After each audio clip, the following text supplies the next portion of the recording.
മലപ്പുറം പെരിന്തൽമണ്ണയിലെ സംഘർഷങ്ങളെ ചൊല്ലി CPM league പോര്. UDF ആഘോഷത്തിന് വന്നവരാണ് CPM ഓഫീസിന് നേരെ കല്ലെറിഞ്ഞതെന്നും രാഷ്ട്രീയത്തിൽ സത്യസന്ധത പുലർത്താത്തയാളാണ് നജീബ് കാന്തപുരമെന്നും മുൻ MLA വി ശശികുമാർ ആരോപിച്ചു. ഈ സംഭവം സത്യത്തിൽ ഞങ്ങളെപ്പോലുള്ള ആളുകൾക്ക്, ഇപ്പോൾ ഞാനൊക്കെ ഈ ആഫീസുമായി ബന്ധപ്പെട്ട് പ്രവർത്തിക്കാൻ തുടങ്ങുന്നത് 1975 തൊട്ടുണ്ട്. ജീവിതത്തിൽ ആദ്യമായിട്ടാണ് പെരിന്തൽമണ്ണയിലെ CPM ഓഫീസിന് നേരെ ഒരു ആക്രമണം ഉണ്ടാവുന്നത്. ഞങ്ങൾക്ക് ചിന്തിക്കാൻ കഴിയില്ല. അങ്ങനെ ഒരു സംഭവം പെരിന്തൽമണ്ണയിൽ ഇല്ല. ഒരു പാർട്ടി ഓഫീസും മറ്റൊരു പാർട്ടിക്കാർ കയ്യേറുന്നതോ അക്രമം നടത്തുന്നതോ, ഞങ്ങൾ തമ്മിലുള്ള പരസ്പര ബന്ധം അത്ര ശക്തമാണ് പെരിന്തൽമണ്ണയിൽ. രാഷ്ട്രീയ പാർട്ടികൾ തമ്മിലുള്ള പൊതുബന്ധം, ജനാധിപത്യപരമായ ബന്ധം. അപ്പോൾ ഈ വാർത്ത ഞങ്ങളെ ഞെട്ടിച്ചു. ഞാനൊക്കെ ഈ വാർത്ത അറിഞ്ഞിട്ടാണ് ഇങ്ങോട്ട് വന്നത്. പക്ഷേ ഇങ്ങനെ ഒരു സംഭവം ഉണ്ടായി എന്നത് മറച്ചു വെച്ചാണ് പെരിന്തൽമണ്ണ MLA ഒരു വിശദീകരണം നൽകിയിരിക്കുന്നത്. അതായത് ഒരു കെട്ടിച്ചമച്ച കഥയാണ് ഇവിടെ ഉണ്ടായ ആക്രമണം എന്നാണ് അദ്ദേഹം പറയുന്നത്. എങ്ങനെയാണ് ഇങ്ങനെ വസ്തുതകൾ മറച്ചു വെക്കാൻ ഒരു ജനപ്രതിനിധിക്ക്, അതും പെരിന്തൽമണ്ണയിലെ ഒരു MLAക്ക് കഴിയുന്നത് എന്ന് എനിക്ക് മനസ്സിലാവുന്നില്ല. ഞാൻ രണ്ടും അംഗീകരിച്ചിട്ടുണ്ട്. രണ്ട് സംഭവം നടന്നിട്ടുണ്ട്. ഈ സംഭവത്തിൻ്റെ ഒരു ഫലമാണ് പെരിന്തൽമണ്ണയിൽ നടന്ന പ്രകടനം. അതിനെന്തിനാ മറച്ചു വെക്കുന്നത്? മുസ്ലിം ലീഗ് പ്രവർത്തകരല്ലെങ്കിൽ അല്ല എന്ന് പറയട്ടെ. അവിടെ ആ യോഗം കഴിഞ്ഞ് വരുന്നവരെ ഞങ്ങൾ കണ്ടതാണ്. ഇവിടെ ഒരു അതിഥി തൊഴിലാളി ഉണ്ടായിരുന്നു ഈ താഴെ. അയാളുടെ തോളത്തുകൂടെ ഒരു കല്ല് വീണ് അയാൾ അത്ഭുതപ്പെട്ടിരിക്കുന്നു. അയാൾക്ക് ഇത് അനുഭവമേ ഇല്ല. ഇങ്ങനൊരു സംഭവം ഉണ്ടായതിനെ യഥാർത്ഥത്തിലൊരു സ്ഥലം MLA അത് പരിഹരിക്കാൻ ശ്രമിക്കുന്നതിന് പകരം അതിനെ കത്തിക്കാനുള്ള ശ്രമമാണ് ഇവിടെ നടന്നത്. ലീഗ് ഓഫീസ് ആക്രമിച്ച കേസിൽ 5 പേരെ അറസ്റ്റ് ചെയ്തതിന് പിന്നാലെ ഹർത്താൽ ലീഗ് പിൻവലിക്കുകയും ചെയ്തിരുന്നു. ഇതിനിടെ മറ്റു ചില നീക്കം കൂടി ശ്രദ്ധേയമാണ്. അതായത് വടകരയിലെ കാഫിർ സ്ക്രീൻഷോട്ട് പോലെ CPM വ്യാജ പ്രചരണം നടത്തുന്നുവെന്നാണ് നജീബ് കാന്തപുരം MLAയുടെ മറുപടി. കേൾക്കാം. വളരെ ഗൂഢാലോചന നടത്തി ഒരു കാഫിർ സ്ക്രീൻഷോട്ട് പണ്ട് ഉണ്ടാക്കിയ പോലെ ഒരു ഗൂഢാലോചന നടത്തി ഒരു വ്യക്തി ഫേസ്ബുക്കിൽ ഒരു പച്ച നുണ പ്രചരിപ്പിച്ചു. CPMൻ്റെ ഓഫീസിന് നേരെ കല്ലേറുണ്ടായി എന്നതായിരുന്നു ആ നുണ. അപ്പോൾ നമുക്കെല്ലാവർക്കും അറിയാം, CPMൻ്റെ ഓഫീസിന് നേരെ കല്ലേറുണ്ടാകണമെങ്കിൽ ആ CPMൻ്റെ ഓഫീസിൻ്റെ പരിസരത്തേക്ക് ഏതെങ്കിലും ഒരു പ്രവർത്തകനെങ്കിലും പോകുന്നൊരു സാഹചര്യം ഉണ്ടാവണം. അതുണ്ടായിട്ടില്ല. അപ്പോൾ സ്വാഭാവികമായിട്ടും അത്തരമൊരു നുണപ്രചരണത്തിൻ്റെ ഭാഗമായിട്ട്, അത്തരമൊരു കള്ളപ്രചരണത്തിൻ്റെ ഭാഗമായിട്ട് CPM ഒരു വലിയ ഗൂഢാലോചന നടത്തി ആളുകളെ വിളിച്ചു ചേർക്കുകയാണ്. അപ്പം ഞങ്ങൾ സ്വാഭാവികമായിട്ടും ആ സന്ദർഭത്തിൽ വിചാരിച്ചൊരു കാര്യം, CPMൻ്റെ നേതാക്കൾ ഇടപെട്ട് ഈ പ്രശ്നങ്ങളൊന്നും ഇല്ലാതെ മുൻകൈ എടുക്കാനുള്ള സാധ്യതയുണ്ടെന്നാണ്. പക്ഷേ CPMൻ്റെ നേതൃതലത്തിൽ ആലോചിച്ചുകൊണ്ട് അതിൽ CPMൻ്റെ കൗൺസിലർമാരടക്കം മുന്നിട്ടിറങ്ങിയിട്ടാണ് ഇത്തരമൊരു ഭീകരാക്രമണം ഉണ്ടായിട്ടുള്ളത്. യെസ്, അതാണ് സാഹചര്യം. എന്തായാലും ഇതിനെ ചൊല്ലി മലപ്പുറത്ത് വലിയ തരത്തിലുള്ള രാഷ്ട്രീയ തർക്കമായി, വിവാദമായി ഇത് മാറുകയും കൂടി ചെയ്യാണ്. CV അനുമോദ് നമുക്കിപ്പോൾ ചേരുന്നു. അനുമോദ്, മലപ്പുറത്തെ പെരിന്തൽമണ്ണയിലെ ഈ തർക്കം, ഇതിൽ CPMനും മുസ്ലിം ലീഗിനും 2 കാരണങ്ങൾ ഉന്നയിക്കാൻ കഴിയുന്നുണ്ട്. എന്തായാലും പോലീസിൻ്റെ ഇടപെടൽ വന്നതോടെ ഹർത്താൽ പിൻവലിക്കപ്പെടുകയാണ്.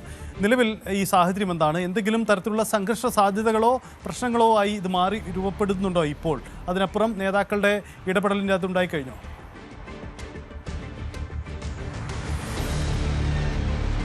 സജിത്ത്, നിലവിൽ സ്ഥിതിഗതികൾ ശാന്തമാണ്. ഇന്നലെ രാത്രിയാണ് ഈ സംഭവങ്ങളെല്ലാം തന്നെ ഉണ്ടായത്. 30 വർഷത്തിന് ശേഷം നഗരസഭ പിടിച്ചതിൻ്റെ UDFൻ്റെ വിജയാഘോഷം ഇന്നലെ വൈകുന്നേരമായിരുന്നു നടന്നത്. ഈ വിജയാഘോഷത്തിന് ഇടെ 2 പ്രവർത്തകർ LDFൻ്റെ CPMൻ്റെ ഓഫീസിന് നേരെ കല്ലെറി നടത്തിയെന്നാണ് ആദ്യഘട്ടത്തിലുണ്ടായ പ്രചാരണം. അതേ തുടർന്ന് CPM പ്രവർത്തകർ ഒന്നിച്ച് സംഘടിച്ചെത്തുകയും നഗരത്തിൽ പ്രതിഷേധ പ്രകടനം നടത്തുകയും ലീഗ് ഓഫീസിന് മുമ്പിലേക്ക് പ്രതിഷേധ പ്രകടനം എത്തുകയും ചെയ്തു. അവിടെ വെച്ച് ലീഗ് ഓഫീസിന് നേരെ കല്ലെറുണ്ടായി. അതിൻ്റെ ദൃശ്യങ്ങളൊക്കെ പുറത്തു വന്നു. ലീഗ് ഓഫീസിൽ നാശനഷ്ടങ്ങൾ ഉണ്ടായിട്ടുണ്ട്. തുടർന്നാണ് പെരിന്തൽമണ്ണ MLA നജീബ് കാന്തപുരം അടക്കമുള്ള UDF നേതാക്കൾ സ്ഥലത്തെത്തി റോഡ് കുത്തിയിരുന്ന് ഉപരോധിക്കുകയും സമരം നടത്തുകയും ചെയ്തു.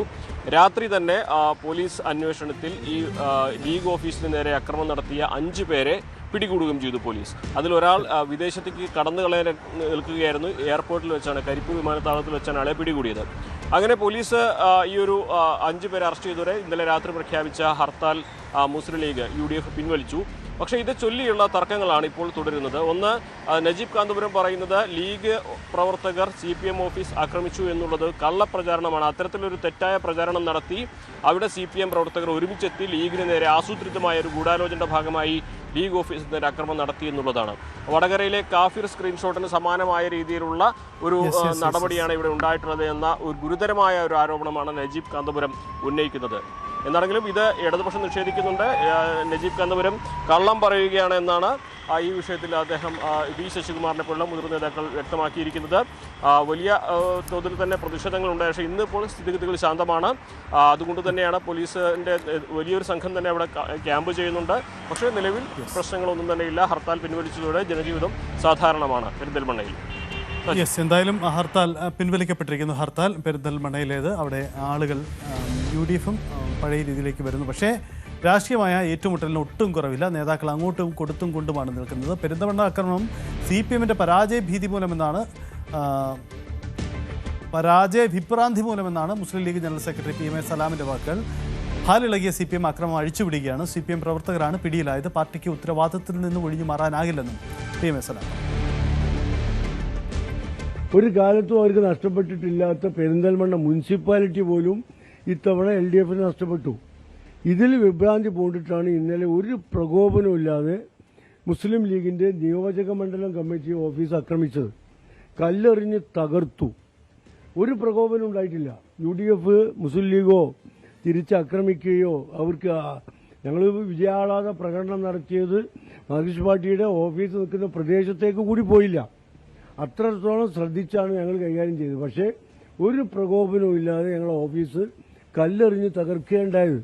5 പേരെ പിടിച്ചിട്ടുണ്ട്. 5 പേരും CPM-കാരാണ്. അപ്പോൾ പാർട്ടിക്ക് അതിൽ നിന്ന് ഒഴിഞ്ഞു മാറാൻ കഴിയില്ല. അപ്പോൾ ഇത് പരാജയത്തിൽ വിഭ്രാന്തി പൂണ്ട ആളുകൾ ചെയ്യുക. തെരഞ്ഞെടുപ്പിൽ ജയിക്കും തോക്കുകയൊക്കെ ചെയ്യും. ഞങ്ങൾ തോറ്റ സമയത്ത് ഞങ്ങൾ എവിടെയും കുഴപ്പമുണ്ടാക്കിയിട്ടില്ലല്ലോ. ജനാധിപത്യ മര്യാദയല്ലേ?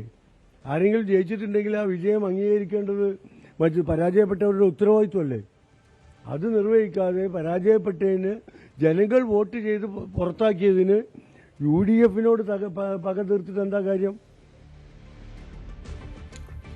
ഒപ്പം ഇതിൽ പ്രതിപക്ഷ നേതാവിൻ്റെ വാക്കുകൾ കൂടി നോക്കാം. പെരിന്തൽമണ്ണ ആക്രമണം തെരഞ്ഞെടുപ്പിൽ തോറ്റതിൻ്റെ CPM ശൈലി എന്നാണ് പ്രതിപക്ഷ നേതാവ് VD സതീശൻ്റെ വാക്കുകൾ. ജനവിധിക്കെതിരെയാണ് CPM ആക്രമണം നടത്തുന്നത്. സ്വന്തം മണ്ഡലത്തിൽ ബോംബ് നിർമ്മാണത്തിന് മുഖ്യമന്ത്രി കൂട്ടുനിൽക്കുന്നുവെന്നുമുള്ള ഗുരുതര ആരോപണം VD സതീശൻ. തെരഞ്ഞെടുപ്പിൽ തോറ്റാൽ ഇതാണ് ചെയ്യുന്നത് CPM. പാനൂരിലെ മുനിസിപ്പാലിറ്റി കിട്ടിയപ്പോൾ പാനൂരിലെ ആക്രമണം, പയ്യന്നൂരിലെ ആക്രമണം, എവിടെയെങ്കിലും ഇവരുടെ ചില ഗ്രാമങ്ങളുണ്ട് അവിടെ നമ്മൾ നോമിനേഷൻ കൊടുത്താൽ അവരെ ആക്രമണം. എത്ര തരംതാണ രീതിയിലാണ് ജനാധിപത്യ വിരുദ്ധമായിട്ടാണ് CPM കേരളത്തിൽ പ്രവർത്തിക്കുന്നത്. അപ്പോൾ അവർക്ക് കയ്യൂക്കുള്ള സ്ഥലത്തെല്ലാം അവർ ഈ വൃത്തിയുടെ അവർ ചെയ്യും. അതല്ലേ നമുക്ക് മനസ്സിലാക്കേണ്ടത്. കയ്യൂക്കുള്ള സ്ഥലത്തെല്ലാം ഇപ്പോഴും ആ അധികാരവും പോലീസിനെയും ഗുണ്ടകളെയും ക്രിമിനലുകളെ ഉപയോഗിക്കുകയാണ്. മുഖ്യമന്ത്രിയുടെ നിയോജക മണ്ഡലത്തിൽ ബോംബ് നിർമ്മാണത്തിൻ്റെ ഇടയിൽ ഒരുത്തൻ്റെ കൈയേറ്റുപോയി. ഒരു പടക്കം ഉണ്ടാക്കിയാൽ ക്രിസ്മസിന്